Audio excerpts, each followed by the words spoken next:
अस्सलाम वालेकुम स्टूडेंट्स, कैसे हैं। अल्लाह से दुआ है कि आप सब खैरियत से होंगे।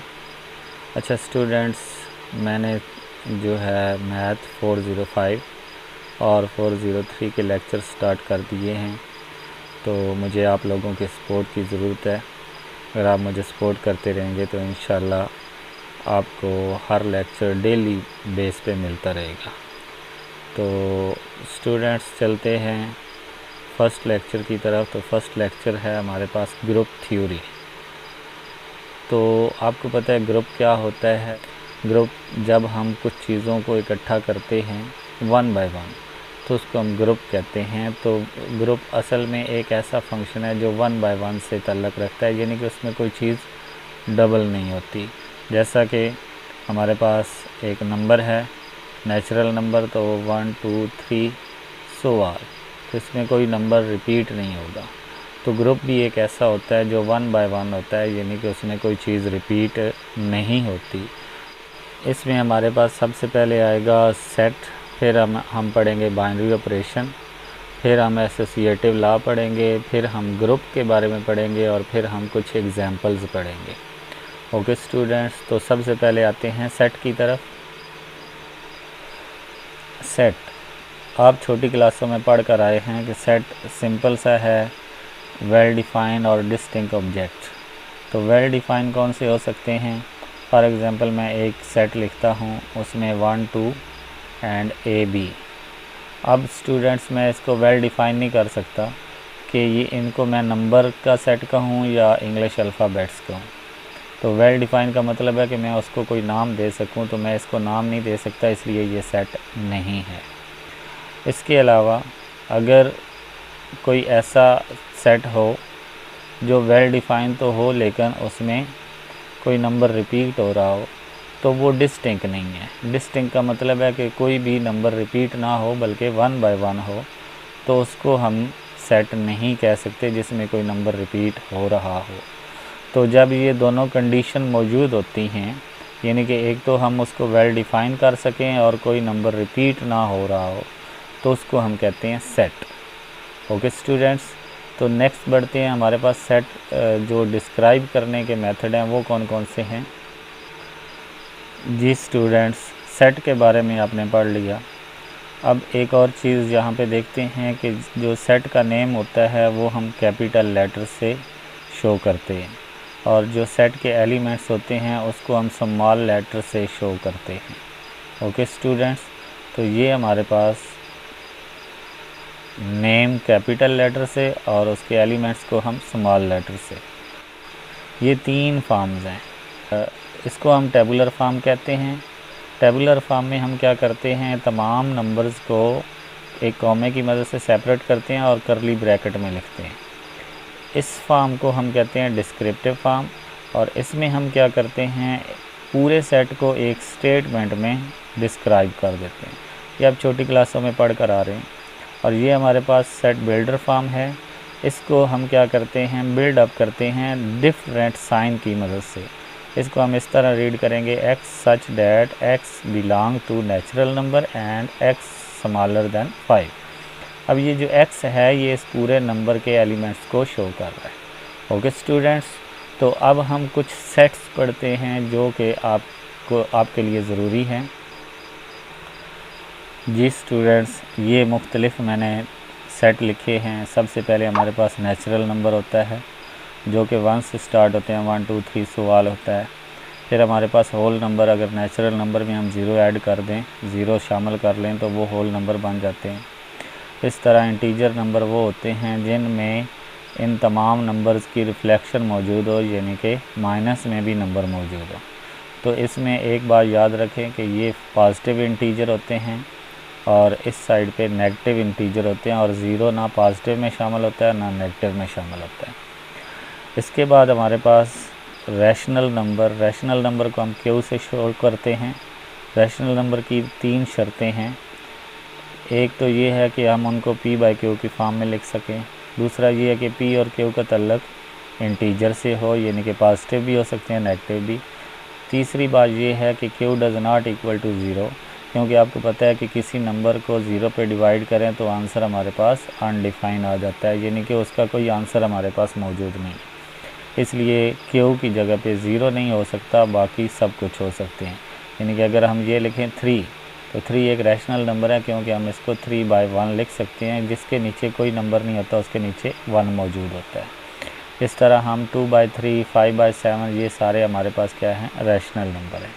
इसके बाद इर्रेशनल नंबर, जिनको p/q की फॉर्म में ना लिखा जा सके उनको हम क्या कहते हैं, इर्रेशनल। जैसे √2 है, √5 है, तो ये हमारे पास इर्रेशनल है। असल में आपने देखा होगा कि डेसिमल होते हैं।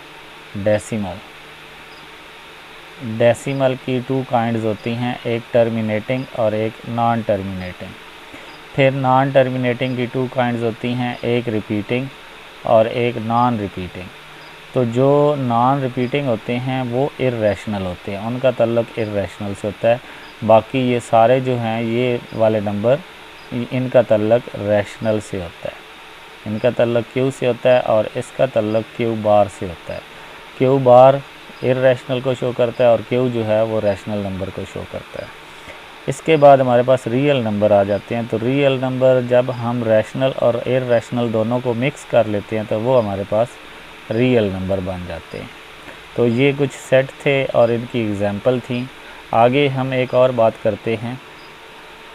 जी students, element of a set. तो अगर मैं ये लिखूं 2 आगे a, तो क्या 2 इसमें मौजूद है? अगर है तो ये हमारे पास साइन है एलिमेंट का, ये हम लगाएंगे। अगर मैं ये लिखूं 3a, तो क्या ये 3 इस सेट में मौजूद है? नहीं है, तो इसके लिए मैं ये वाला साइन लगाऊंगा, यानी कि इसी तरह का साइन लगाकर ऊपर एक लाइन लगा दूंगा। इसका मतलब है 2 एलिमेंट है a का, और इसका मतलब है 3 एलिमेंट नहीं है a का। ओके स्टूडेंट्स, तो इस तरह हमारी सेट थ्योरी जो है वो कंप्लीट हुई। आगे हम बढ़ते हैं बाइनरी ऑपरेशन पे। जी स्टूडेंट्स, बाइनरी ऑपरेशन हमारे पास एक नॉन एम्प्टी सेट वो होता है जिसमें कोई भी एलिमेंट, फॉर एग्ज़ाम्पल आप कह सकते हैं कि कुछ ना कुछ हो उसमें लेकिन वो खाली ना हो। Non empty set binary operation के लिए शर्त क्या है कि वो नॉन एम्प्टी सेट होना चाहिए, यानी कि उसमें कुछ ना कुछ नंबर मौजूद होने चाहिए। इसके बाद जो हमारे पास, फॉर एग्ज़ाम्पल मैं एक नेचुरल नंबर की बात करता हूं, तो अगर हम नेचुरल नंबर का नेचुरल नंबर के साथ डायरेक्ट लेते हैं तो आंसर भी क्या आना चाहिए, नेचुरल नंबर आना चाहिए। ओके स्टूडेंट्स, तो अब हम सबसे पहले ये देखते हैं कि क्या नेचुरल नंबर जो है, नेचुरल नंबर में कौन कौन से बाइनरी ऑपरेशन मौजूद हैं। फॉर एग्ज़ाम्पल नेचुरल नंबर हमारे पास क्या होते हैं, आपको पता है 1 2 3 सवाल ये होते हैं। तो अगर मैं एडिशन की बात करूं, एडिशन, तो अगर इनमें से मैं कोई से 2 नंबर ले लूं, फॉर एग्ज़ाम्पल 2 3, तो अगर मैं ये इनका ताल्लुक अब किससे है, नेचुरल नंबर से है। अगर मैं इनको प्लस करता हूँ 2 + 3 = 5, तो 5 का ताल्लुक किससे है, ये भी नेचुरल नंबर से। अगर मैं ये लिखता हूँ 3 + 2, तो फिर भी क्या आता है 5, तो इसका ताल्लुक भी किससे है, नेचुरल नंबर से। इसका मतलब जो हमारे पास बाइनरी ऑपरेशन है नेचुरल नंबर में एडिशन का जो है वो मौजूद है, यानी कि हमारे पास एडिशन का जो बाइनरी ऑपरेशन है वो नेचुरल नंबर में मौजूद है। लेकिन अगर हम मल्टीप्लाई की बात करते हैं तो यही नेचुरल नंबर हैं। यहाँ से मैं कोई और नंबर ले लेता हूँ 5 6, तो अब अगर इनमें इनका ताल्लुक किससे है, नेचुरल नंबर से, तो मैं 5 × 6 करता हूँ तो क्या आता है 30, और 30 भी क्या है, नेचुरल नंबर है। इसका मतलब एडिशन भी नेचुरल नंबर में बाइनरी ऑपरेशन है और मल्टीप्लिकेशन भी है। इसके बाद अगर सब्ट्रैक्शन की बात करूं, सब्ट्रैक्शन, तो सब्ट्रैक्शन में क्या होता है, अगर मैं ये लिखूं 2 और 5, तो इनका ताल्लुक किससे है, नेचुरल से है। अगर मैं ये करूं 2 - 5, तो -3 आता है, इसका ताल्लुक नेचुरल से नहीं है। अगर मैं ये कहूँ 5 - 2, तो ये हमारे पास +3 आता है, तो इसका तल्लक नेचुरल से है। लेकिन एक भी अगर नेचुरल से तल्लक नहीं है तो वो ऑपरेशन बाइनरी ऑपरेशन नहीं है। अब हमने ये पढ़ा कि नेचुरल नंबर में एडिशन भी बाइनरी ऑपरेशन है और मल्टीप्लिकेशन भी बाइनरी ऑपरेशन है, लेकिन जो सब्ट्रैक्शन है वो बाइनरी ऑपरेशन नहीं है। अब डिवीज़न की बात करते हैं, तो डिवीज़न में अगर मैं कहूँ 2 और 7, तो इनका तल्लक नेचुरल नंबर से है। अगर मैं 2 डिवाइडेड बाय 7 कहूँ, लेकिन इसका तल्लक जो है वो पॉइंट में आएगा और उसका तल्लक नेचुरल नंबर से नहीं है। इस तरह आप कह सकते हैं कि सब्ट्रैक्शन और डिवीज़न जो है वो बाइनरी ऑपरेशन में मौजूद नहीं है, लेकिन एडिशन और मल्टीप्लिकेशन जो है ये बाइनरी ऑपरेशन में मौजूद है। तो आगे हमारी कुछ एग्जांपल्स हैं, वो देख।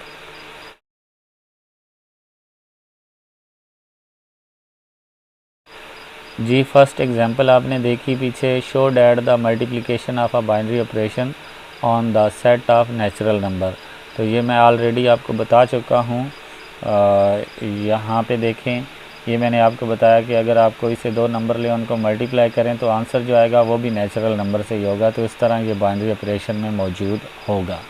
तो नेक्स्ट एग्जांपल पे चलते हैं।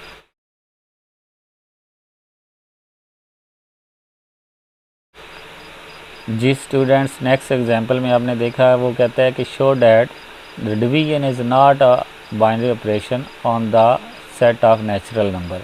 तो ये भी हमने यहाँ पे देखा कि डिवीजन जो है वो हमने की, तो वो आंसर जो आया है उसका तल्लक नेचुरल से नहीं है। तो इस तरह ये बाइनरी ऑपरेशन नहीं है। ओके स्टूडेंट्स, नेक्स्ट एग्जांपल पे जाते हैं।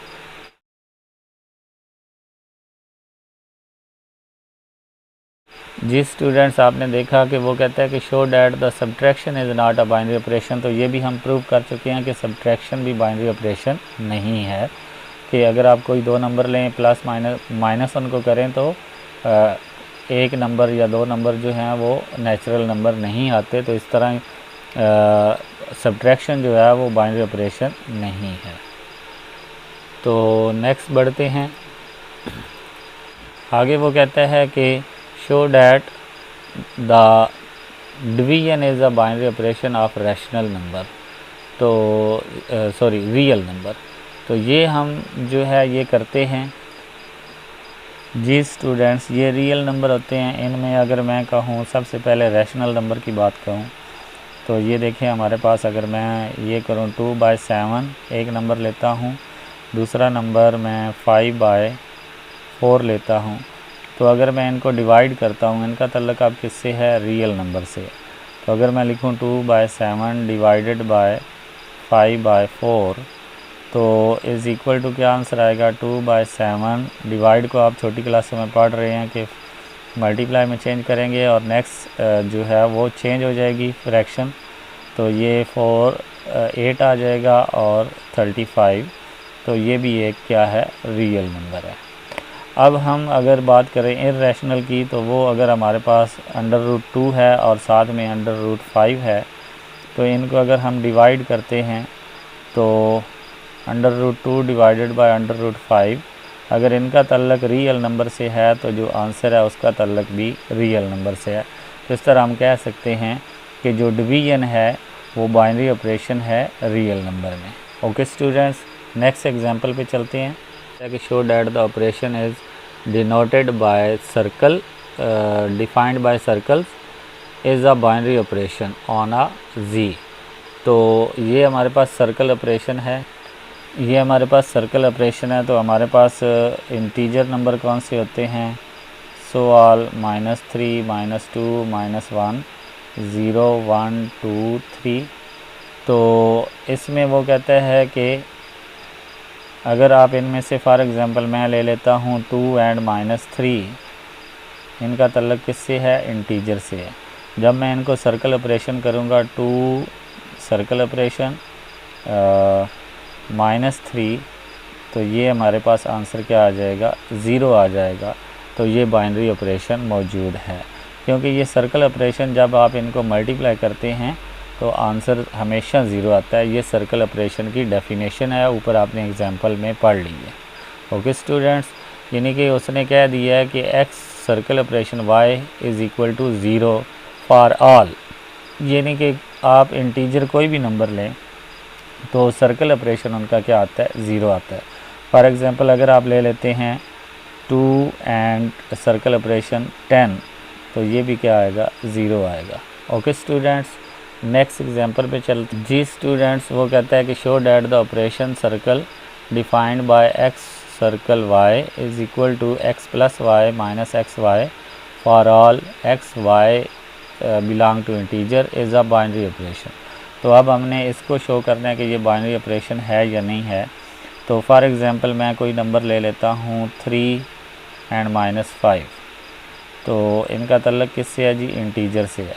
अब मैं इनको इस इक्वेशन में पुट कर देता हूँ। 3 circle operation -5 is equal to 3 plus into -5 minus x की जगह पे हम क्या यूज़ कर रहे हैं 3 और y की जगह पे -5।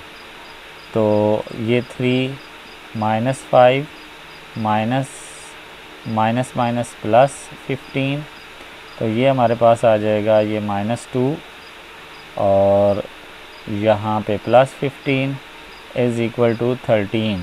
तो 13 भी आल्सो क्या है, belong to integer number. Okay students, यानी कि आप यहाँ पे कोई भी नंबर रख लें, जो भी आपका आंसर आएगा उसका तल्लक भी किससे होगा, इंटीजर से होगा।